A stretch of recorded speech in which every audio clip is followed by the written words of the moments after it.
मराठी चित्रपट लोकमान्य नाही आहे. मराठी चित्रपट कधी कधी राजमान्य असेल, त्याला पुरस्कार बिरस्कार मिळत असेल म्हणून, किंवा सरकारकडनं निधी मिळत असेल म्हणून राजमान्यता असेल, पण लोकमान्यता नाही. Tell me about your lowest point. प्रत्येक भूमिकांची सुरुवातच माझी लोएस्ट पॉइंट होते.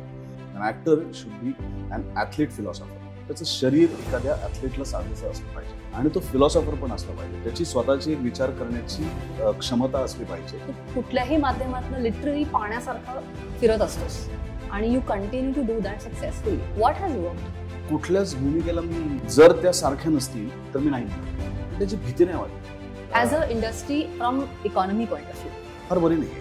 कोणी उठतं, कुठलाही सिनेमा करतं, काही स्क्रिप्ट असते, कारण तुम्ही एकत्र नाही आहात. सरकारी तुम्हाला फाट्यावर मारताय, प्रेक्षक तुम्हाला फाट्यावर मारताय. बाकीच्या भाषेतली तर त्यांना माहिती नाही की मराठी चित्रपट नावाची गोष्ट आहे. त्याचा तुम्हाला अपमान नाही वाटत. मला तर संताप होतो. कलाकाराची अनरेस्ट आणि त्याचं ते शोध आणि क्रिएटिव्ह स्टिम्युलेशन वगैरे सगळं जरी असलं तरी सुद्धा तू खुश आहेस का? तू फुलफिल्ड आहेस का? तू शांत आहेस का? तुला असं वाटत तू डिसिप्लिन्ड आहेस? नाही.